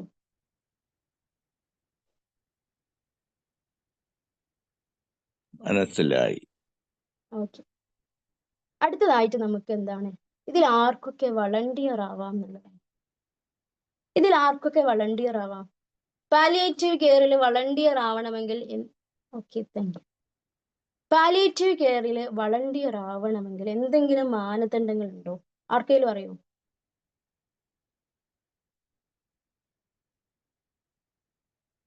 നമുക്ക് അതിന് ആരോഗ്യം ഉണ്ടായിരിക്കണം. ഓക്കെ, നമ്മൾ കിടപ്പായെങ്കിൽ പാലിയേറ്റീവ് കെയറിൽ നോക്കാൻ പറ്റത്തില്ലല്ലോ. അതെ, ശരിയാണ്. Thank you sir. നമുക്ക് should be എന്താണ്, empathetic. Definitely. Thank you Bindu. നമ്മൾ എന്താണ്, നമുക്ക് പാലിയേറ്റീവിൽ ഒരു വളണ്ടിയർ ആവണമെന്നുണ്ടെങ്കിൽ ഒരു മാനദണ്ഡവും അവിടെ ഇല്ല എന്നുള്ളതാണ് അല്ലേ. അവിടെ ഒരൊറ്റ മാനദണ്ഡം സാർ നേരത്തെ പറഞ്ഞ പോലെ നമുക്ക് ആരോഗ്യം ഉണ്ടായിരിക്കണം, നാം പറഞ്ഞ പോലെ എമ്പത്തറ്റിക് ആയിരിക്കണം, അവരെ സഹായിക്കാനുള്ള ഒരു മനസ്സ് നമ്മളുടെ ഉള്ളിൽ ഉണ്ടാവണം എന്നുള്ളത് മാത്രമാണ് ഇവിടെ ഒരൊറ്റ നിബന്ധന എന്ന് പറയുന്നത്. നമുക്ക് ഒരു പക്ഷെ ഒരാൾക്ക് സാമ്പത്തികമായി ഒരാളെ സഹായിക്കാൻ പറ്റില്ലായിരിക്കാം, പക്ഷെ നമുക്ക് സമയവും ആരോഗ്യവും കൊടുത്തുകൊണ്ട് ഒരാളെ നമുക്ക് സഹായിച്ചൂടെ? ഇത്തരത്തിൽ എന്താണ്, നമുക്ക് വളണ്ടിയർ ആവാം, ഹോം കെയറുകളിൽ പങ്കെടുക്കാം, ഈ രോഗികളുടെ അവസ്ഥകൾ മനസ്സിലാക്കാം, നമുക്ക് ചെയ്യാൻ പറ്റുന്ന കാര്യങ്ങളൊക്കെ ചെയ്യാന്നുള്ളത്. ഇത്തരത്തിൽ നമ്മുടെ വലിയ ബിസിനസ്സുകാര്, വീട്ടമ്മമാര്, വിദ്യാർത്ഥികള്, കച്ചവടക്കാര്, ആരുമായിക്കോട്ടെ അവർക്ക് ഇതിന്റെ വളണ്ടിയേഴ്സ് ആകാന്നുള്ളതാണ്. ഈ വളണ്ടിയേഴ്സ് എല്ലാം കൂടിയിട്ടുള്ള ഇവരുടെ ഒരു രോഗിയുമായി ബന്ധപ്പെട്ട് കിടക്കുന്ന അതിന് ചുറ്റുമുള്ള ഈ സന്നദ്ധ കൂട്ടായ്മയെ വിളിക്കുന്ന പേരാണ് സാന്ത്വനമാകാൻ അയൽക്കണ്ണികൾ, neighbourhood network in palliative care എന്ന് പറയുന്നത് വരെയാണ്. ഇത്രയൊക്കെ നമ്മൾ വളണ്ടിയർ ആവാം എന്നുള്ളത് നമുക്ക് ചെയ്യാം. ആദ്യം നമ്മൾ ഹോം കെയറുകളിൽ പോയി തുടങ്ങണം അല്ലെ. നമുക്ക് അവിടെ ഇവിടുന്ന് പോയിരുന്നിട്ട് അവരോട് വെറുതെ സംസാരിച്ചിരിക്കാം, എമ്പത്തറ്റിക്കായി അവരെ ലിസൺ ചെയ്യാം, അവരുടെ പ്രശ്നങ്ങൾ എന്താണ്, അവരെ കടന്നു വന്ന വഴികള്, അവരിപ്പോ അനുഭവിച്ചു കൊണ്ടിരിക്കുന്ന പ്രയാസങ്ങള്, അത് ഏതൊക്കെ വിധത്തിൽ അവരെ ബാധിച്ചിട്ടുണ്ട് നമുക്ക്.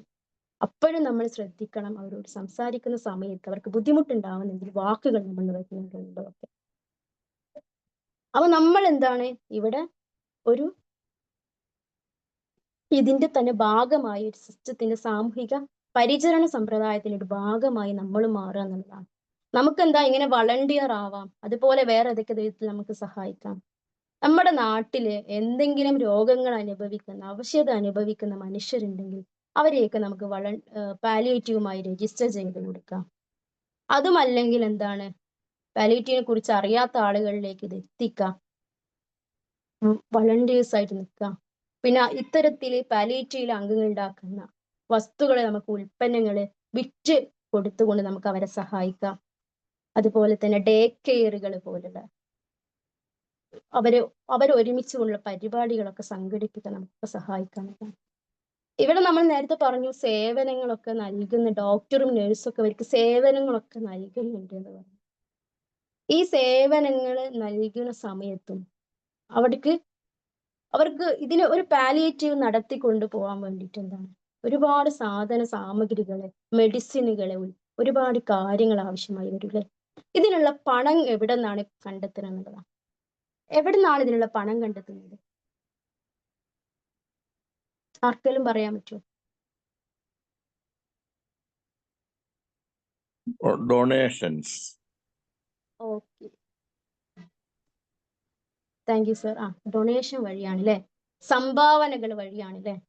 നമുക്ക് പാലിയേറ്റീവിൽ ഒരു നിബന്ധനയും ഇല്ല. ഒരു 100 രൂപയായാലും 1 രൂപയായാലും 10 ലക്ഷമായാലും ഒക്കെ എന്താണ് പാലിയേറ്റീവിനെ സംബന്ധിച്ചത് വളരെ പ്രധാനപ്പെട്ടതാണെന്നുള്ളത് അല്ലേ. അതുകൊണ്ട് തന്നെയാണ് നമ്മളൊക്കെ നൽകുന്ന പൈസകൾ എന്താ നമ്മുടെ ക്ലിനിക്കുകൾക്ക് വേണ്ടി, രോഗികൾക്ക് വേണ്ടി നൽകുന്നതുകൊണ്ട് ആ പാലിയേറ്റീവ് ക്ലിനിക്കുകൾക്ക് നമ്മളോടും ഉത്തരവാദിത്തം ഉണ്ട് എന്നുള്ളതാണ് അല്ലേ. നമ്മളും ആ ക്ലിനിക്കുകളുടെ ഭാഗമായി മാറുക എന്നുള്ളതാണ്. അതുകൊണ്ടാണ് നമ്മളെ ഇന്ന് കേരളത്തിൽ നിലനിൽക്കുന്ന ഏറ്റവും വലിയ ജനകീയ പരിചരണ സംവിധാനമായി പാലിയേറ്റീവിനെ പരിചയപ്പെടുന്നത് പോലും ഇതുകൊണ്ടാണെന്നല്ലേ. ഇവിടെ എല്ലാവർക്കും എന്തും ഡൊണേറ്റ് ചെയ്യണം. ഇത്തരത്തിലുള്ള നമുക്കറിയാം ജനുവരി 15 പാലിയേറ്റീവ് ദിനത്തിന്റെ അന്ന് നമ്മുടെ അങ്ങാടികളിലും റോഡുകളിലേക്ക് ഒരുപാട് മനുഷ്യരെന്താണ് ബക്കറ്റും കൊണ്ട് പിരിവിന് നടക്കണൊക്കെ നമ്മൾ കണ്ടിട്ടുണ്ട് അല്ലേ. ഇത്തരത്തിൽ പിരിവ് നടത്തിയിട്ട് തന്നെയാണ് നമ്മുടെ നാട്ടിലുള്ള നമ്മുടെ കൂടെയുള്ള മനുഷ്യരെ ചേർത്ത് പിടിക്കുന്നത് എന്നുള്ളതാണ്. ഇത്തരത്തിൽ നമുക്ക് പണം കൊടുത്ത് സഹായിക്കാം എന്നുള്ളതാണ്. അതുപോലെ നമ്മുടെ ആരോഗ്യം കൊടുത്തുകൊണ്ട് സഹായിക്കുക, സമയം കൊടുത്തുകൊണ്ട് സഹായിക്കുക എന്നുള്ളതാണ്.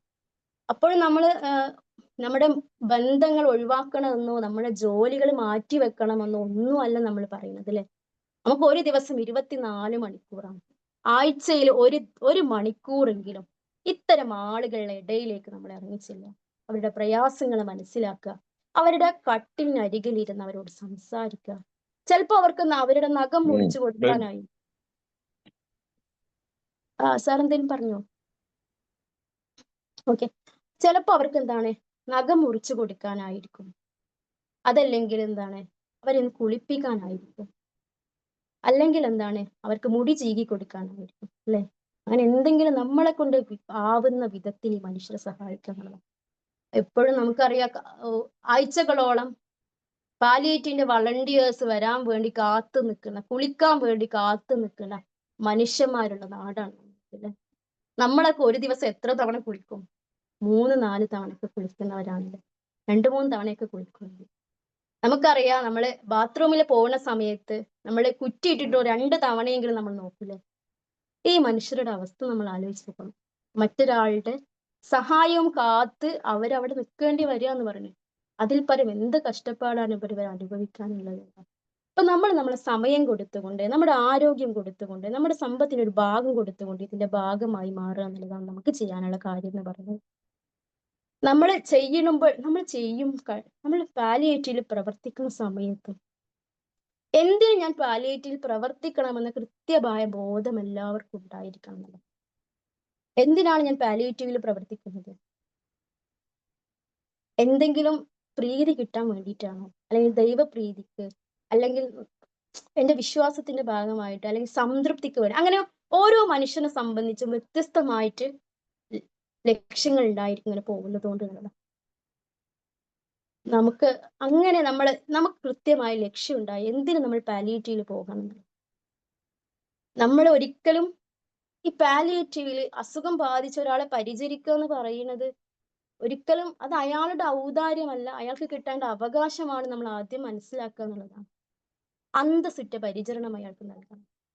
അയാൾ പരാജിതനായതുകൊണ്ടോ നിസ്സഹായനായതുകൊണ്ടോ ഒന്നും അല്ല നമ്മൾ അയാളെ പരിചരിക്കാൻ പോകുന്നത്. നമ്മൾ ആദ്യം മനസ്സിലാക്കണം. അതെ, നമ്മളെ പോലെ ആരോഗ്യമുള്ള കാലത്ത് ചുറുചുറുക്കോടെ നടന്ന് കാര്യങ്ങളൊക്കെ ചെയ്ത മനുഷ്യർ ജീവിതത്തിന്റെ ഏതോ ഒരു സമയത്ത് രോഗം വന്ന് കിടപ്പിലായതാണ് അവർ.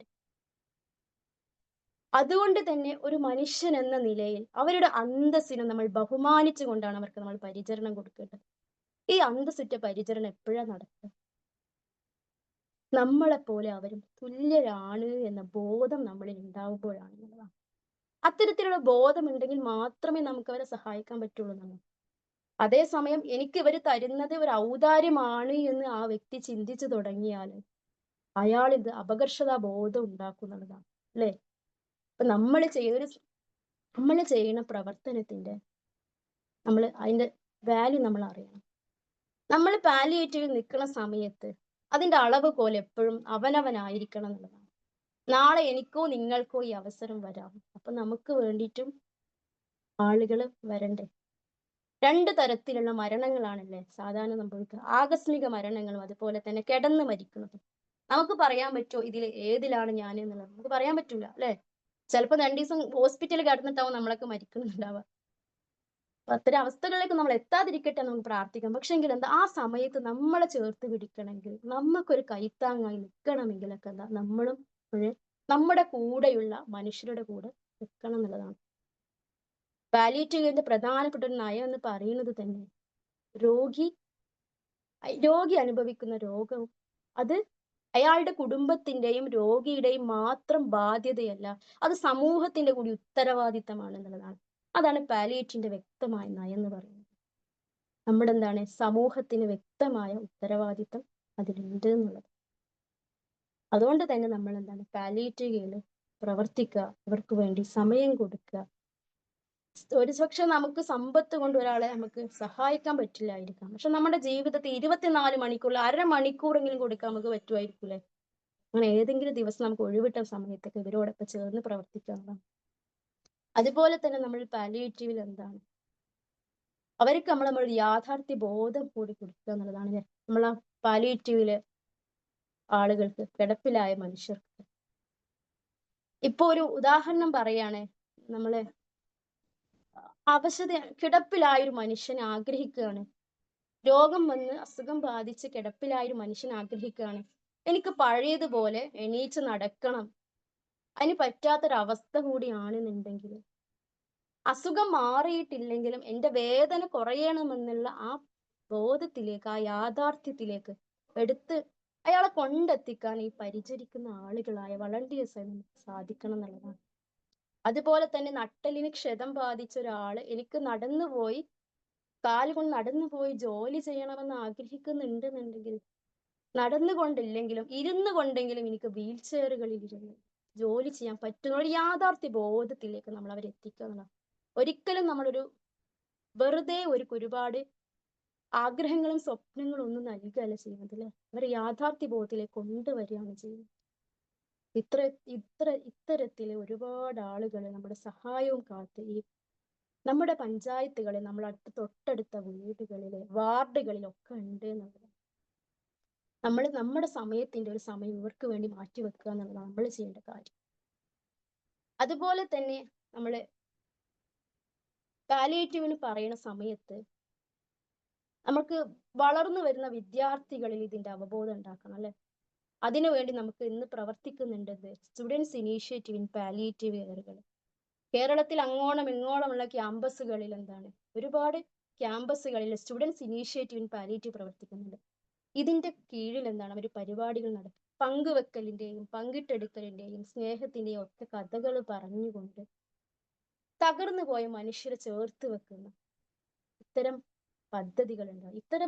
ഇതിലൂടെ കുട്ടികൾക്ക് എന്താണ്, സമൂഹത്തിന്റെ കൂടി അവരും ഭാഗമാവുക എന്നുള്ളതാണ്, അല്ലെ? ഈ പാലിയേറ്റീവില് കുട്ടികൾ എന്താണ്, ഡേ കെയറുകൾക്ക് രോഗികൾ കൂടുന്ന ദിവസങ്ങൾ അവർക്ക് പരിപാടികൾ സംഘടിപ്പിക്കുക. പിന്നെ അതുപോലെ ഇവർ ഉൽപ്പന്നങ്ങൾ വിൽക്കുന്നതിന് അവരെ സഹായിക്കാം, അല്ലെ? നമുക്ക് വീടുകളിലേക്ക് ചെന്ന് അവരെ സഹായിച്ചു കൊടുക്കുക. ഇത്തരത്തിലൊക്കെ എന്താണ് സ്റ്റുഡൻസ് ഇനീഷ്യേറ്റീവ് പാലിയേറ്റീവുകൾ നമുക്ക് ചെയ്യാൻ പറ്റുന്നതാണ്. നമുക്കറിയാം കേരളത്തിൽ മലപ്പുറം ജില്ലയിൽ ഇന്ന് സജീവമായിട്ട് പ്രവർത്തിക്കുന്നുണ്ട് സ്റ്റുഡൻസ് ഇനീഷ്യേറ്റീവ് പാലിയേറ്റീവ് കെയറുകൾ.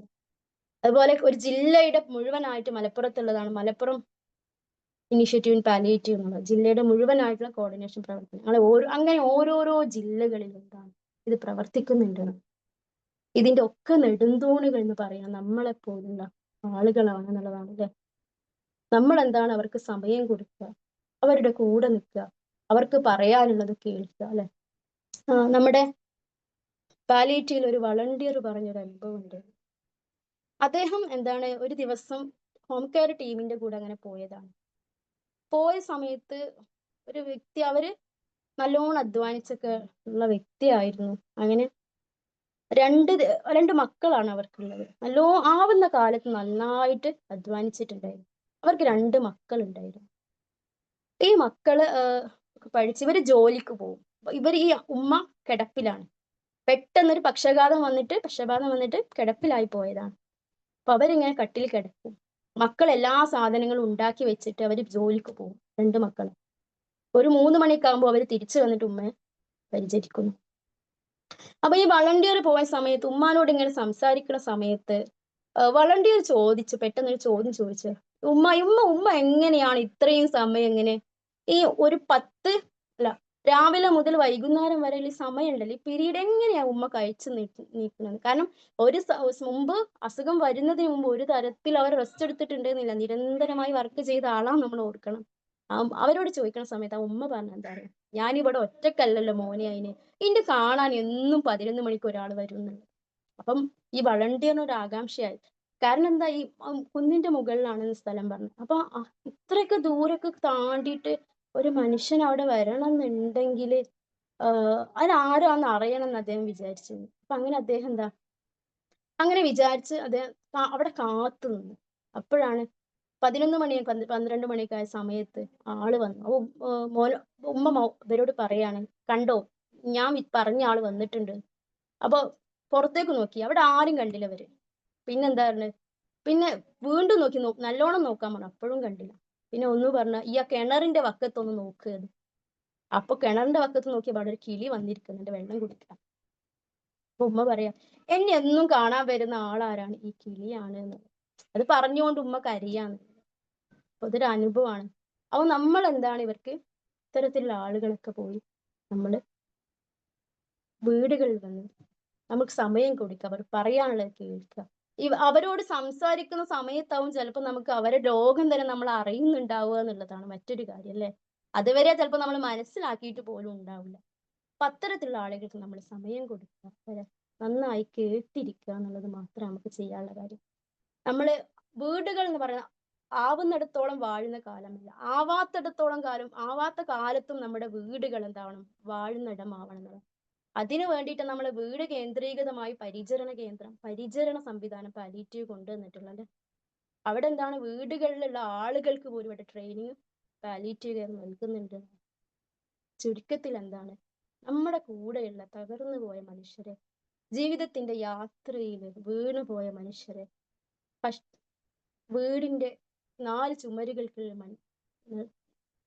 അവശത അനുഭവിക്കുന്ന മനുഷ്യരെയൊക്കെ ചേർത്ത് നിർത്തേണ്ട ഉത്തരവാദിത്വം നമ്മുടെ ഓരോരുത്തരുടെയാണ്. ഞാനിതൊക്കെ പറയുന്നത് എനിക്കും കൂടിയുള്ള ഓർമ്മപ്പെടുത്തലാണ്. നമ്മളൊക്കെ എപ്പോഴും ഓർക്കേണ്ട കാര്യങ്ങൾ. നമ്മളൊക്കെ ആരോഗ്യത്തോടെ ഇരിക്കുന്നുണ്ട് എന്നുള്ളത് അല്ലേ. നമ്മളെപ്പോഴും അറിയാനായിട്ട് പറയണ ആരോഗ്യം എന്നുള്ളത്. നമ്മുടെ ഈ ആരോഗ്യം എപ്പോൾ വേണമെങ്കിലും ഇല്ലാതാവും. അപ്പൊ ആരോഗ്യം ഉള്ളിടത്തോളം കാലം നമ്മൾ ഇതിന്റെയൊക്കെ ഭാഗമാവുക. ഇത്തരത്തിൽ നമ്മൾ മനോഹരമായിട്ട് നമ്മൾ പാലിയേറ്റീവ് കെയറുകളുടെ ഭാഗമായി പ്രവർത്തിക്കുക.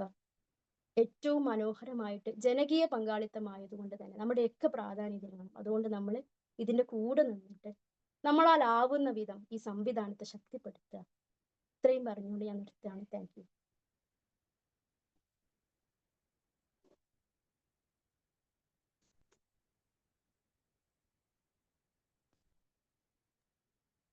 Thank you Fasthina. ഓക്കെ, ഇതിനെ ബേസ് ചെയ്ത് ആർക്കെങ്കിലും എന്തെങ്കിലും കൂട്ടിച്ചേർക്കാനോ ഫീഡ്ബാക്ക് പറയാനോ ഉണ്ടെന്നുണ്ടെങ്കിൽ പറയാം.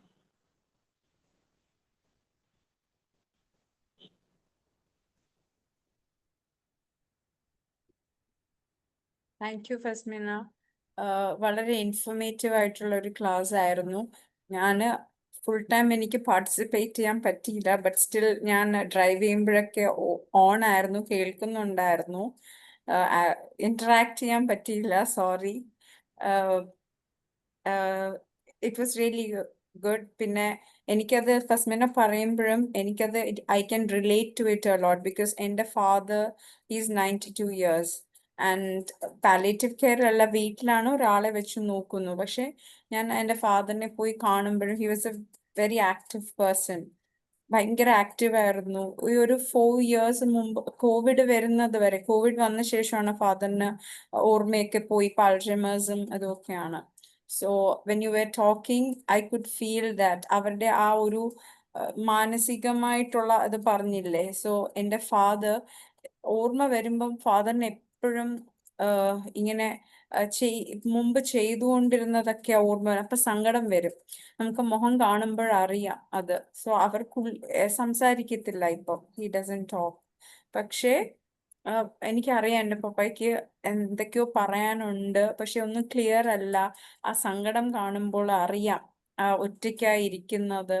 അപ്പൊ അങ്ങനെ പറഞ്ഞത് ഒത്തിരി റിലേറ്റ് ചെയ്യാൻ പറ്റി. സോ ആസ് യു സെഡ്, നമ്മളും ഇതിൻ്റെയൊക്കെ ഒരു പാർട്ടായിട്ട് ഒരു കമ്മ്യൂണിറ്റി ബേസ്ഡ് ആയിട്ട് എന്തെങ്കിലുമൊക്കെ ചെയ്യാൻ പറ്റുന്നെങ്കിൽ നല്ലതായിരിക്കാം. So thank you for giving that insight. Good luck. Thank you. Super ആയിരുന്നു കേട്ടോ. എനിക്കും ഇതുപോലെ ഭയങ്കര ടച്ചിങ് ആയിരുന്നു. ഞാൻ എൻ്റെ ഫാദർ ഇതുപോലെ ഒരു വർഷം കിടപ്പായിരുന്നു. അപ്പം ഈ പറഞ്ഞ പോലെയൊക്കെ എനിക്ക് ഭയങ്കര അതിങ്ങനെ ഓർക്കുമ്പോൾ സങ്കടം വരും. ഹാർട്ട് ടച്ചിങ് ആയിരുന്നു. അതുപോലെ ഹസ്ബൻഡിന്റെ അമ്മേനെ ഒക്കെ നോക്കാൻ കിടന്ന കിടപ്പില്, അപ്പൊ നമുക്ക് ശരിക്കും അത് ഫീൽ ചെയ്യും. അപ്പൊ ശരിക്കും ഭയങ്കര എന്താ പറയാ, കണ്ണ് നനയിക്കുന്ന ഒരു ഇതായിരുന്നു. ശരിക്കും ഹൃദയം കൊണ്ട് പറയുന്ന പോലെ ഒരു ഫീലിംഗ് ആണ് കേട്ടോ. Thank you. Thank U.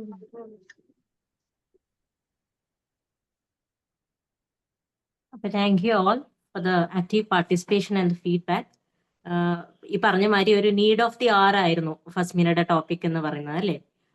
നമ്മളുടെ ഇടയിലൊക്കെ ഇത്തരത്തിലുള്ള ആളുകൾ ഉണ്ടെങ്കിലും നമ്മൾ അതിനെക്കുറിച്ച് പലപ്പോഴും തിരക്കുകളിലും ഒക്കെ ചിന്തിക്കാറില്ല. ഈ ആളുകളെ കുറിച്ചൊക്കെ ചിന്തിപ്പിക്കാൻ ഒരു അവസരം തന്നതിനും അതിലേക്ക് നമുക്ക് എന്തെങ്കിലുമൊക്കെ കോൺട്രിബ്യൂട്ട് ചെയ്യാൻ പറ്റും. അത് പല മെത്തേഡ്സ് പറഞ്ഞു ഫസ്മിന മാം, എങ്ങനെയാണ് നമുക്ക് ഇതിലേക്കൊക്കെ കോൺട്രിബ്യൂട്ട് ചെയ്യാൻ പറ്റുക എന്നുള്ളത്. സോ ഇറ്റ്സ് എടുത്ത് ചൂസ് ചെയ്ത ടോപ്പിക്കും നല്ലതായിരുന്നു and it was well presented. So ഇതിപ്പോ നമ്മൾ കേട്ടത് ഫസ്മിന മാം നമ്മുടെ 20th batch train the ട്രെയിനറിന്റെ 20th ബാച്ചിന്റെ ഒരു സ്റ്റുഡന്റ് ആണ്. നമുക്ക് അതുപോലെ ലിഫ്നയാണ് നമുക്ക് ഇൻട്രൊഡക്ഷൻ പറഞ്ഞത്. ഇൻട്രോ പറഞ്ഞ ലിഫ്നയും നമ്മുടെ ആ ബാച്ചിലൊരു സ്റ്റുഡന്റ് ആണ്. സോ ഇനി വേറൊരു ദിവസം ഇതുപോലെ നമ്മുടെ ഒരു സ്റ്റുഡന്റിന്റെ വേറൊരു ഇൻട്രസ്റ്റിങ്ങും അതുപോലെ ഒരു വാല്യൂബിൾ ആയിട്ടുള്ള ഒരു പ്രസന്റേഷനോടുകൂടി നമുക്ക് ഒത്തുചേരാം. അപ്പൊ ഗ്രൂപ്പിൽ ആർക്കെങ്കിലും ഇനി ബാക്കി മെസ്സേജസോ കാര്യങ്ങളൊക്കെ ഇടാനുണ്ടെന്നുണ്ടെങ്കിൽ group will be open and you can revert. Okay, thank you so much. Thank you. Good thank you night. Ma'am. Thank you.